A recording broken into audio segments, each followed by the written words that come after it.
A few things we want to touch on just briefly. The Cowboys deadline make deals about to happen on Tuesday at 3 o'clock. Dalton Schultz, if they're going to put the franchise tag on him, I think that's the last day to designate to put the franchise tag on Dalton Schultz. Now, with that being said, they are not trying to gear this thing up for him to play on the franchise tag. The angle would be for them to create this long-term contract. Now, here's the situation, Cowboy Nation.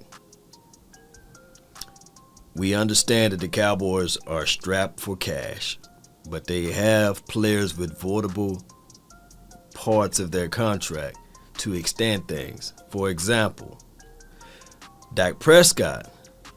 It's been announced that he can restructure things, so he got pretty much 2 avoidable years that they can slide some of that money on, right?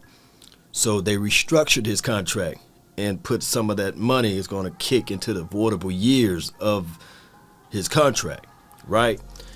But not just him, as well as our guy, Zack Martin.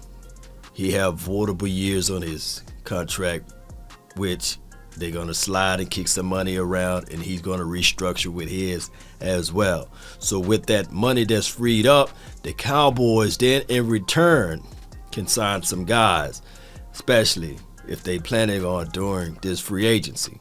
Now, the thing is, this is the situation with Amari Cooper and as well as DeMarcus Lawrence. Both of those guys pretty much, I think it's more so on the end of Amari Cooper gone, right? I think that they're going to try to work something out with DeMarcus Lawrence, although he said, nah, I ain't restructuring my contract. I ain't doing it. No.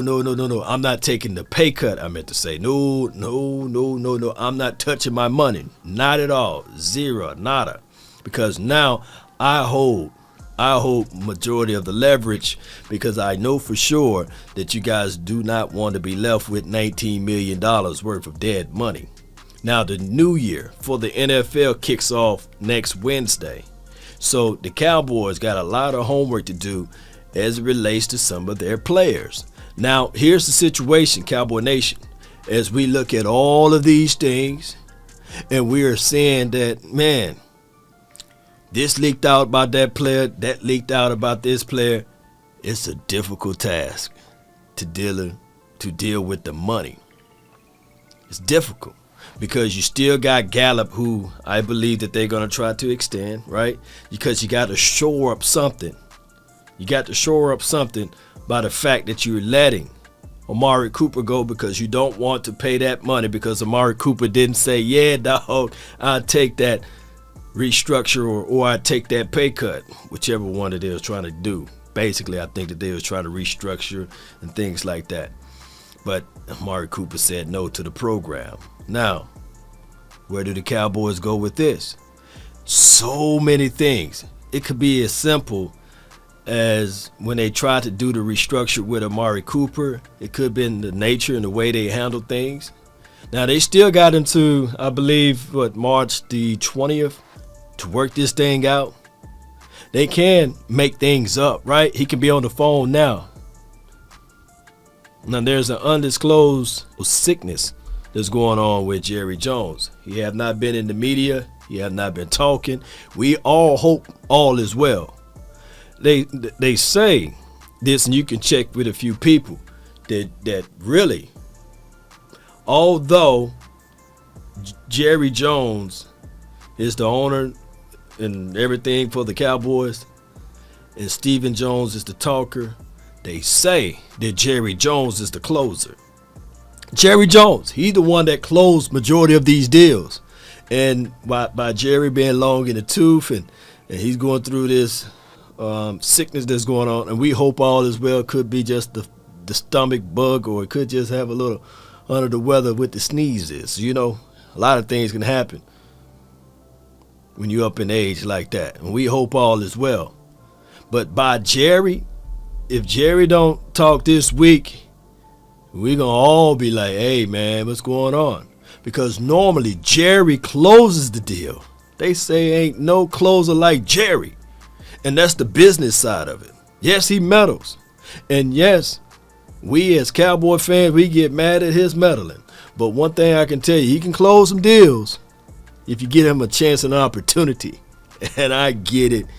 He's not the best guy as it relates to closing deals on the outside. But as far as those inside players, when they sit in that room, it just seems as if though he know what to do to get the deal done. Especially if they fool around and fall in that room without the greatest guidance and counsel, So, but that's a story of a different day, Cowboy Nation. So, with that being said, Dalton Schultz, it looks as if though they got until 3 o'clock on Tuesday to get things done, and they are thinking that they can get a long-term deal worked out. Far as the franchise tag for Randy Gregory, I don't think that they're going to roll with that. That's $17 million, and that's a lot of money. That's a lot of cash. So, Cowboy Nation, we looking into this thing, and we're saying to ourselves, they better figure this out. But they got some movement in this article. Shout out to Michael Gelkin from Dallas News. It just came out. Shout out to them guys.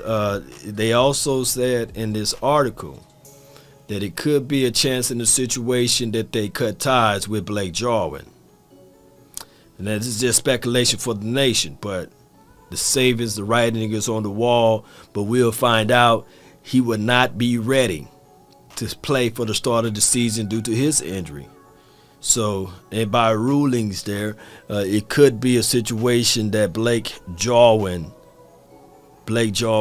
money that we're going to have to see, they may release him, and they will owe him $2 million, according to this article here. And that's due to the protection benefit rule from the NFL, because you can't just release a guy that's injured like that. And Greg Zuerlein, it could be too high as far as his money, the $2.25 million. According to this article, he could be another guy that's cut. The Cowboys got to get up under that cap, and you know how Stephen Jones is with his money, right? He loved that cap money. And I really think, and hear me out, this is my thoughts on all of this. If the Cowboys do not re-up or get a chance and opportunity to save Amari Cooper and he hit the streets, they got to at least keep one of them. You can't let D-Law and Amari Cooper go.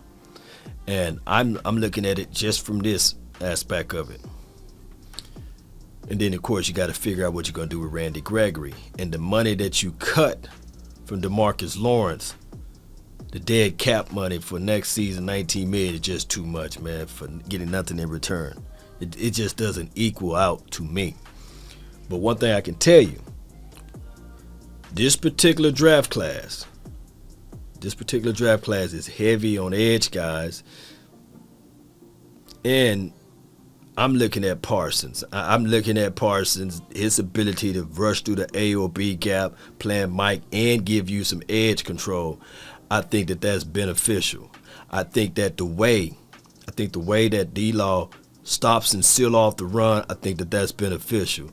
And I think that even though D-Law refuses to, work with the Joneses on this pay cut situation, I think, and this is just my opinion, that the Cowboys would be better working this thing out for one more year with Dan Quinn as the defensive coordinator and see how we can rock some things out just like that. Just like that. But you got to let this draft hit.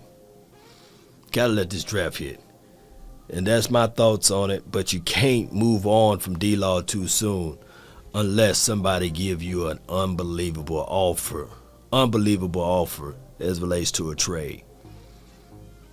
Right? So post me your thoughts, post me your concerns down below. That's been my time. I really thank you all for yours. DC for life. Let's go, Cowboy Nation. Deadline make deals, so we finna find out. Hope all is well with Jerry Jones. Let's go.